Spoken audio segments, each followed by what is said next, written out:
vai proclamar a palavra do Senhor para cada um de nós. Estende os seus braços e vai pedir ao Espírito Santo para que Ele possa ressuscitar palavras, que Ele possa vir tomar conta de tudo aquilo que o Vinícius foi inspirado, de tudo aquilo que Ele preparou. Senhor Jesus, o Senhor sabe de tudo aquilo que esse teu filho tem passado, o ministério que ele tem exercido durante todo esse ano de 2025, Senhor. O Senhor tem caminhado com ele, tem feito grandes obras na vida dele, e através dele eu tenho certeza disso, Senhor. Mas eu também tenho a certeza, Senhor Jesus, que o Senhor quer agir mais uma vez nesse lugar. Eu tenho certeza que o Senhor não trouxe esses seus filhos aqui à toa, Senhor. Então eu te peço, Senhor, abre os nossos ouvidos, semeie em nosso coração através do Vinícius, Senhor. Venha, Espírito Santo de Deus.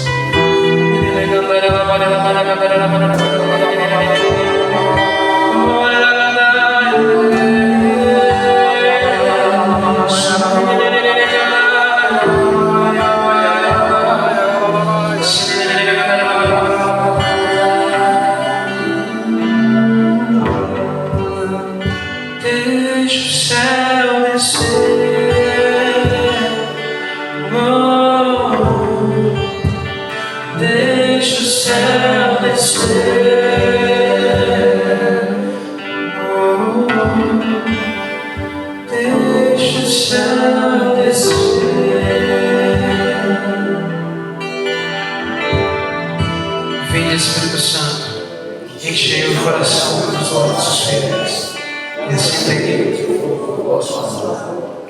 Enviai o vosso Espírito, tudo será criado, e renovareis a face da terra. Oremos, ó Deus que instruíste os corações dos vossos fiéis, à luz do Espírito Santo, para que certamente todas as coisas, segundo o mesmo Espírito, e gozemos sempre da sua consolação, por Cristo nosso Senhor. Amém. Podemos assentar. Repitam comigo: ó divina misericórdia, fonte de milagres e prodígios, eu confio em vós. Ó divina misericórdia, fonte de milagres e prodígios, eu confio em vós. Ó divina misericórdia, fonte de milagres e prodígios, eu confio em vós. Quando o Richard conduzia a animação, ele disse uma coisa que assim, me tocou bastante e me fez até antecipar um pouquinho algo que eu ia citar, Richard. Estava na conclusão da minha pregação, mas meio que você me forçou a dizer isso no início. O Richard teve um momento aqui que ele disse que o ano de 2026, que Deus vai continuar sendo bom, e que se faltar alguma coisa, Deus vai prover. Sim ou não? Sim. Foi isso que o Richard disse? Que Deus iria prover. E aí, eu confirmo, Richard, porque aqui na conclusão do meu roteiro, hoje quando eu preparava essa pregação, ficava no meu coração o Salmo 26, que diz assim: fui jovem e já sou velho, mas jamais vi o justo abandonado, nem seus filhos a mendigar o pão. Então eu confirmo, irmão, a sua profecia, que Deus vai continuar provendo aquilo que nós precisarmos. Mas esse salmo tem um pequeno detalhe que talvez passe desapercebido dos nossos olhos. Jamais vi o justo abandonado. Todas as vezes que a Bíblia fala em pessoas justas, a Bíblia está querendo dizer que são aqueles que fazem a vontade de Deus. A Bíblia não diz que justo é quem acredita em Deus, mas quem faz a vontade de Deus. E é assim que eu quero começar essa pregação, essa meditação nessa noite, dizendo para vocês, querido e querida, que acreditar em Deus é uma coisa, viver como quem acredita em Deus é outra, bem diferente.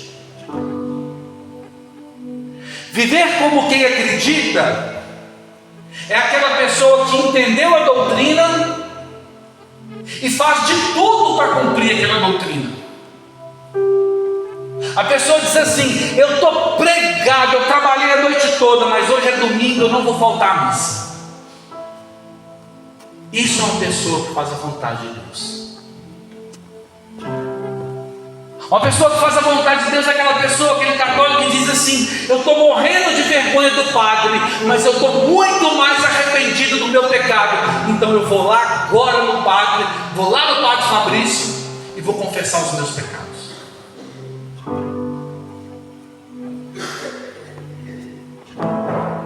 Então, irmãos, muitas pessoas acreditam em Deus, muitas. Se nós sairmos aí perguntando, eu acho que 85% das pessoas vão dizer: eu acredito em Deus. Mas será que esses 85% fazem a vontade de Deus? E pior, dentro da própria igreja, porque nós precisamos olhar para o nosso umbigo, muitos dentro da igreja não fazem a vontade de Deus. Quando nós não queremos viver os mandamentos, nós não estamos fazendo a vontade de Deus. Nós podemos estar aqui toda quarta-feira, podemos estar na Gospel Mira todo mês, na Canção Nova,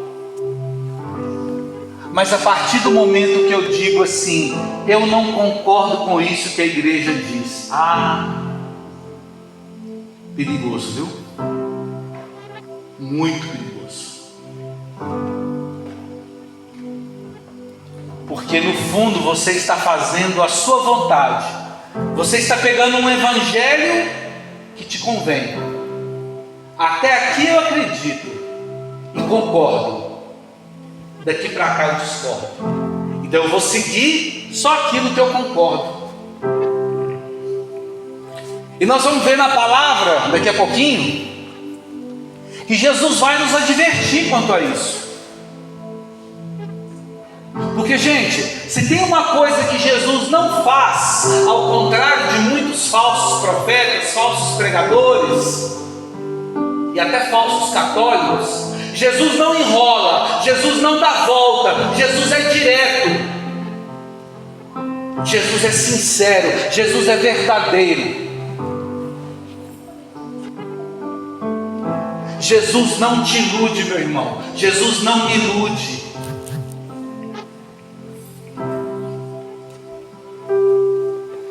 Então, fazer a vontade do Pai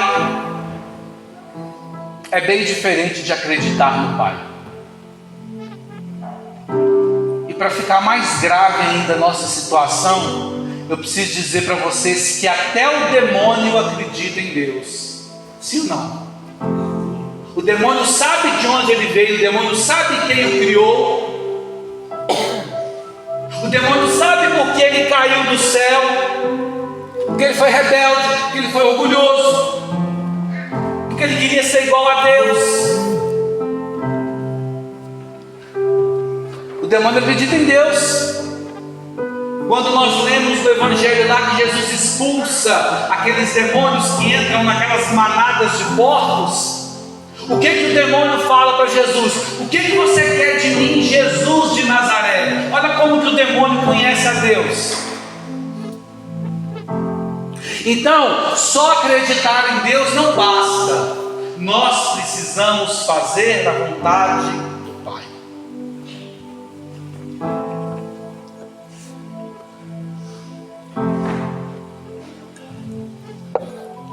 dia desse eu ouvi uma frase, né? Um dia desse não, tem um tempo, né? Eu acho que foi o padre Paulo Ricardo que dizia assim: antigamente a gente batizava os convertidos, né? Hoje nós precisamos converter os batizados. O que o padre está querendo dizer? Ele está querendo dizer que tem muita gente dentro da igreja que discorda da própria igreja. Muita gente que se diz católico e discorda de muita coisa que a igreja ensina. E esquece que a igreja, ela foi criada e foi fundada por nosso Senhor Jesus Cristo, que deu autoridade para os padres, que deu autoridade para os bispos, dizendo: a quem vocês perdoarem os pecados, eles serão perdoados, a quem não perdoarem, não serão perdoados. Esquece que Jesus disse para Pedro: você é Pedro, pedra, e sobre essa pedra eu edificarei a minha igreja, e o poder do inferno não vai prevalecer sobre ela. Pode aplaudir Jesus, que deixou uma igreja para mim e para você.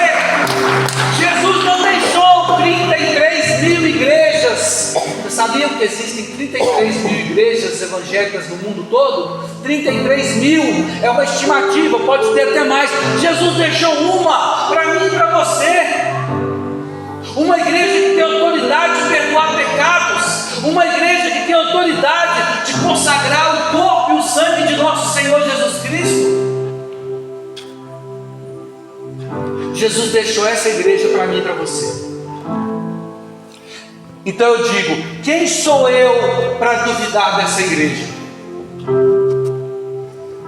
Quem sou eu para questionar essa doutrina? Quem sou eu?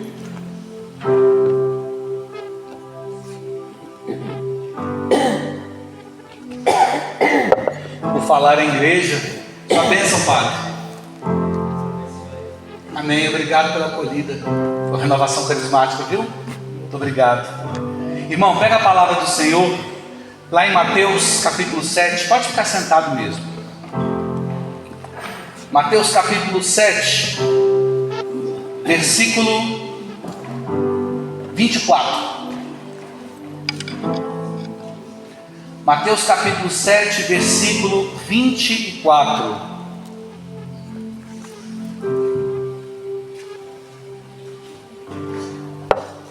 Mateus capítulo 7, versículo 24. Aquele, pois, que ouve as minhas palavras e as põe em prática, é semelhante a um homem prudente, que edificou sua casa sobre a rocha. Caiu a chuva, vieram as enchentes, sopraram os ventos e investiram contra aquela casa. Ela, porém, não caiu, porque estava edificada na rocha.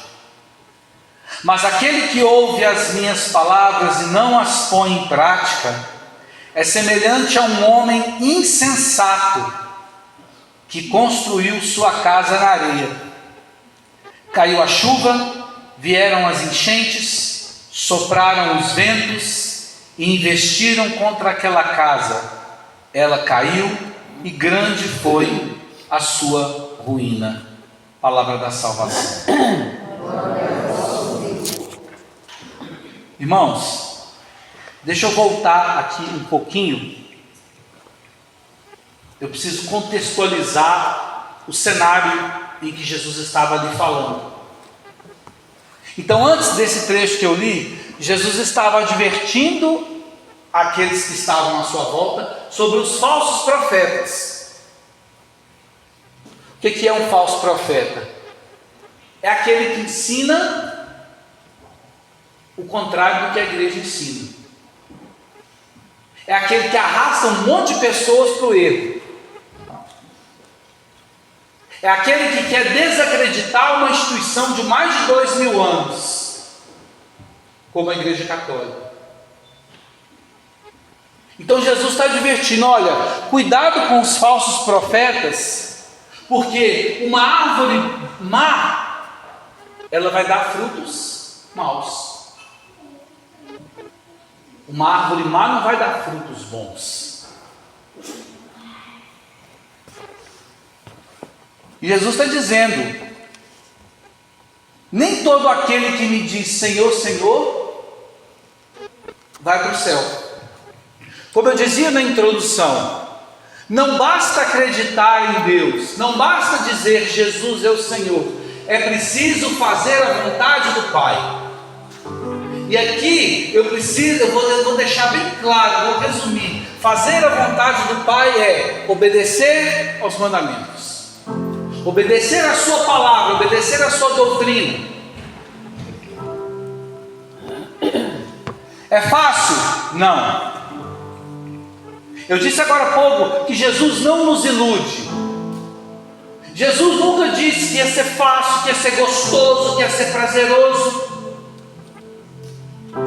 Pelo contrário, quem quiser me seguir, tome sua cruz e me siga. Mas Jesus também não disse que era impossível. E Jesus dá uma dica, né? Sem mim nada podeis fazer. Bom, se Jesus está dizendo que sem Ele eu não posso nada, então quer dizer que se eu fizer o contrário, eu posso tudo, sim ou não? Então, se eu firmar, se eu edificar a minha casa na rocha, que é Jesus, eu posso tudo, sim ou não? Sim. Esses dias eu estava vendo, né, passando ali no Instagram, tem um perfil que eu gosto muito, que é o blog do Padre Léo, e lá tinha o Padre Léo contando, né, que tinha uma mulher ela chegou para ele e falou assim: Padre, eu rezo, mas a bênção não vem, não acontece nada na minha vida. E o Padre Léo, naquele jeitão que vocês conhecem, né, deve ter falado assim para ela. Deve não, falou, né? Porque está escrito lá. Porque você é muito chata. É importantíssimo apresentarmos. Porque você não muda de vida. Porque você continua fofocando. Porque você continua vigiando a vida dos outros. Porque você continua invejosa. Não precisa ver. Então, a sua oração não vai produzir efeito. Considero ser muito importante esse vídeo. Entenderam? Porque Jesus disse: não basta dizer Senhor, Senhor, Rodrigo, tem que fazer a vontade do Pai. Como está tudo amarrado em cliente. E aqui eu me lembro, abrindo um parênteses, eu me lembro de Dom Bosco. Certa vez eu li Dom Bosco dizendo que teve uma visão do purgatório, pessoas do purgatório simplesmente porque falaram mal da vida dos outros. Gente, fofoca não é legal. Gente, vamos parar com isso de que todo mundo fala de todo mundo. Não, você é cristão batizado, você edificou a sua casa na rocha. Não tem essa de ficar falando dos outros. Procure levar uma vida discreta, procure passar desapercebido.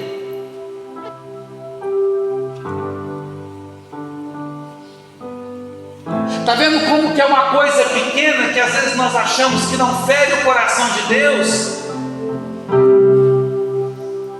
Peguei um exemplo pequeno para dizer que não adianta rezar e não ter abertura para mudar de vida. Gente, a minha oração ela precisa produzir em mim uma vontade de mudar de vida. Eu preciso mudar, senão não tem efeito. E aí não é culpa da sua oração, é culpa da abertura do seu coração. Porque a palavra diz que a oração, ela não sai sem produzir o efeito para qual ela foi destinada. Deus não desperdiça orações. Mas quando a oração bate no céu e volta, ela precisa encontrar um coração aberto, ela precisa encontrar, Marcos, um coração solícito para a mudança de vida. Por que Jesus, quando se encontrava com o pecador, dizia: tua fé te salvou? Você acredita, meu filho, que eu posso fazer isso? Acredite, Senhor, então seja como você acreditou. Jesus falava essas coisas porque ele via sinceridade. Porque ele já sabia que as pessoas queriam mudar, queriam se converter.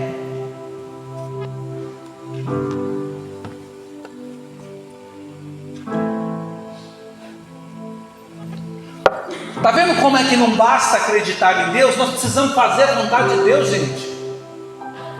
Hoje eu vi lá de novo no Instagram. Gente, parecia providência. Eu estava preparando a pregação. Aí eu fui procurar essa questão do Padre Léo, que eu tinha esquecido como que era o contexto. E aí eu vi outra coisa que caía perfeitamente com essa pregação. Era uma fila, eram dois caminhos. Aqui tinha uma placa: eu acredito em Deus. Um monte de gente. Aqui tinha outra placa que dizia: eu obedeço a Deus. 4 pessoas. Vocês estão entendendo, sim ou não?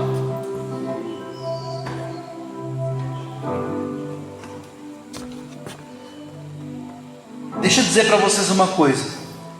Aquele que está na presença de Deus, na presença de Jesus, constantemente, ele aprende a ser obediente. Ele aprende. A pessoa que quer mudar de vida, que chega assim: eu quero dar um basta nessa vida que eu estou levando. Eu vou ler a palavra todo dia, eu vou no grupo de oração toda semana, eu vou à missa no domingo. Essa pessoa, quando ela dá uma brechinha de nada para Deus, ela começa a entender a doutrina, começa a entender a palavra, e ela vai aos poucos se tornando obediente. Porque, irmãos, Deus não impõe nada, Jesus não impõe nada. Ele te dá liberdade. Certa vez, acho que foi Santa Teresa d'Ávila, se não me falha a memória, que disse: olha, o meu papel não é convencer, o papel de convencer do Espírito Santo, o meu papel é instruir, é ensinar, é o que eu estou fazendo aqui.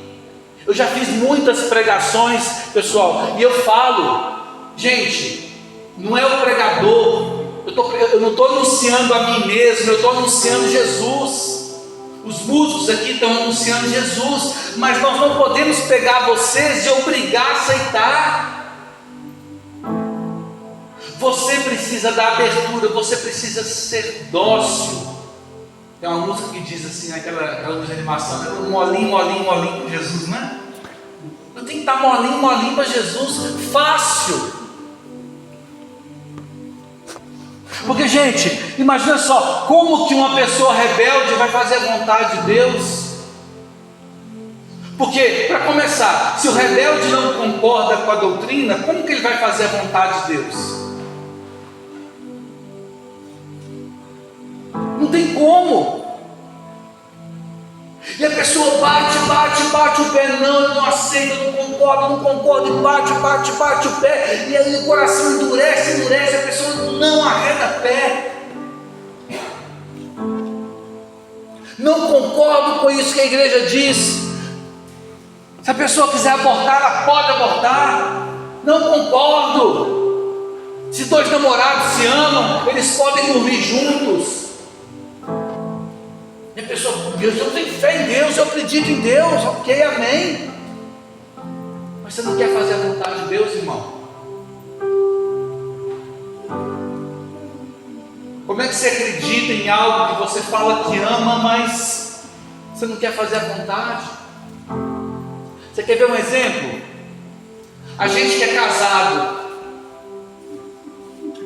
a gente faz coisas que a gente não gosta tanto, mas para ver o outro feliz, sim ou não? Sim. Quem é casado aí pode falar sim ou não? Eu faço muitas coisas que eu não gosto, a minha esposa faz coisas que ela não gosta por minha causa, para me ver feliz, e eu a mesma coisa. Agora você imagina a sua relação com Deus. Senhor, eu não concordo, mas Senhor, quebra o meu coração, quebra, Senhor, eu quero ser obediente, por amor a Ti, Senhor, me faz entender que eu estou errado.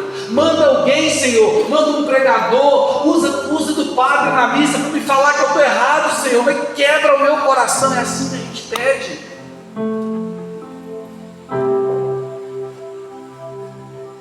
Gente, eu quero voltar aqui, eu sei que é pesado, tem gente que não gosta de ouvir, mas gente, o demônio ele só é um demônio porque ele foi soberbo, porque ele foi orgulhoso, porque ele foi rebelde, porque ele queria ser Deus.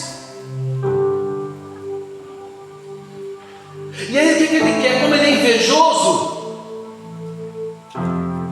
e como ele morre de inveja de nós, porque Deus nos ama muito, né? Ele vai lá e quer levar todo mundo para perto dele. E quer imputar em nós o mesmo pecado dele. Ele quer que todo mundo seja orgulhoso igual ele. O que ele falou com ela? Se você comer dali, você vai ser como Deus. Não foi isso que ele falou? E nós temos a tentação de ter poder. Não estou falando de dinheiro não, tá, gente? Quando eu falo de poder, de orgulho, eu estou dizendo que nós temos a tentação de querer fazer aquilo que nos agrada, aquilo que a gente acha que está certo. E isso não é firmar a rocha, isso não é edificar a nossa casa na rocha. Por isso, o tema do nosso grupo de oração de hoje é: eu não vou parar de te adorar. Sabe por quê? Porque se eu parar, eu vou querer começar a fazer a minha vontade. Se eu parar, eu vou começar a ficar rebelde de novo. E gente, deixa eu dizer, se me permitam dizer, o céu é para aquele que é obediente. O céu não é para rebelde.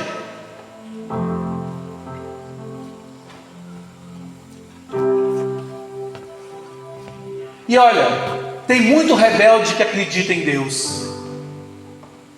E o que Jesus está falando no início? Nem todo aquele que me diz Senhor, Senhor vai para o reino dos céus. Não basta só crer em Deus, eu preciso fazer a sua vontade. Não sou eu que estou dizendo, é a palavra. Jesus falou: aquele que ouve a minha palavra e a coloca em prática é como um homem prudente que edificou a sua casa na rocha.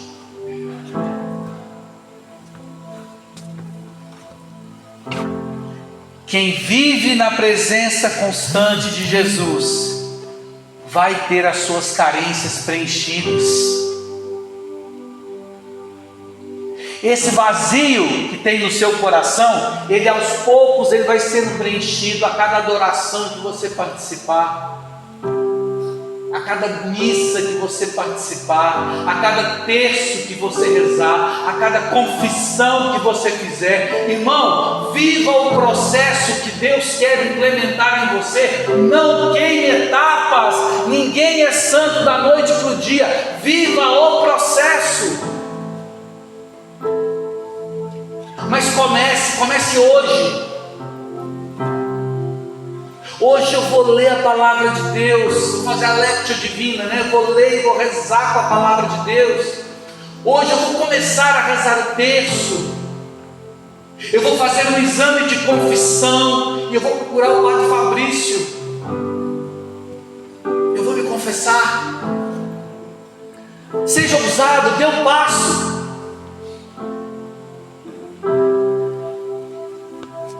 Para finalizar, irmãos, eu me lembrava, né, quando eu preparava essa pregação, aqui um pequeno testemunho da minha vida pessoal. Eu me lembrava de quando a minha mãe começou a ficar doente. Minha mãe teve câncer, faleceu em 2011. Minha mãe faleceu, eu tinha 6 meses de casado. Minha mãe não conseguiu nem entrar comigo na igreja. Não deu tempo de minha mãe nem conhecer minha casa. Mas quando a minha mãe começou a adoecer, quando ela começou a passar mal, né? Um dia eu cheguei do trabalho, estava aquele monte de tio, vizinho, falando uma falazada. Aí quando minha tia me visitou, já falou assim: meu filho, sua mãe está passando mal, você vai ficar onde? Eu vou ali no meu quarto, vou trocar de roupa e eu já venho aqui para a gente conversar. Aí eu sentei na minha cama, peguei o texto, padre, comecei a rezar o meu texto. Porque eu queria saber o que eu tinha que fazer naquela situação. Minha mãe estava doente, aquele tanto de gente falando, eu não sabia o que fazer. Aí eu digo para vocês, quem reza sempre sabe o que fazer. Eu mal comecei a rezar o texto, Ricardinho. Quando eu estava no segundo mistério, eu senti no meu coração algo assim: olha do lado direito. Eu olhava, só tinha parede no meu quarto. Mas aí eu lembrei que a minha vizinha do lado era enfermeira e que ela trabalhava em um dos melhores hospitais de Belo Horizonte, Hospital das Clínicas. Eu rezei o meu texto, fui lá, chamei a Lúcia, consegui uma vaga para minha mãe. Minha mãe operou num dos melhores hospitais de Belo Horizonte. Percebem como que quem reza sabe o que fazer? Sim ou não? Então, irmãos, se você ainda não sabe o que fazer, peça instrução daquele que pode te orientar. É o Espírito Santo. Se você quer saber o que fazer e como fazer, se você sente que você não é totalmente obediente, mas, gente, se tem um pouquinho de desejo, tem uma música do Vida Reluz que eu amo, que ela diz assim: a menor intenção de ser melhor já é amor. Gente, eu acredito muito que todo mundo que está aqui tem muita intenção de ser uma pessoa melhor. A menor intenção de ser melhor já é amor.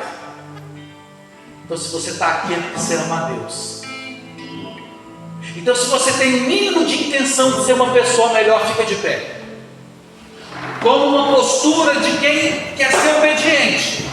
Não é obediente a mim, não é obediente ao Tomé, ao Ministério de Música, não, obediente a Deus, a sua palavra, a palavra que diz: se você ouvir as minhas palavras, veja bem o que Jesus está dizendo. Jesus está dizendo: ouvir e colocar em prática. Ouvir e colocar em prática. Se você fizer isso, você é um homem ou uma mulher prudente, que construiu sua casa sobre a rocha. E se você construiu sua casa na rocha, nada vai te abalar. Nada vai te abalar. Eu estava lá no enterro do meu pai há 4 anos atrás. Claro, triste. E o meu primo me abraçando, chorando. Parecia que ele era filho, chorando, chorando. Como é que você está aguentando, primo? Gente, como é que eu estava aguentando aquela dor?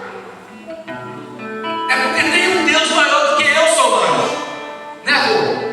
É porque um dia eu quis construir a minha casa na rocha. Eu não quis areia, porque se eu quisesse areia, qualquer problemazinho ia me derrubar.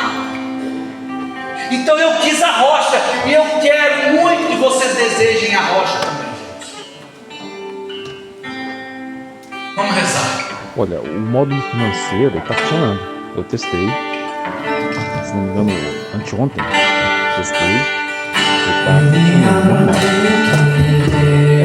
Só que eu apenas fiz a replicação, ou seja,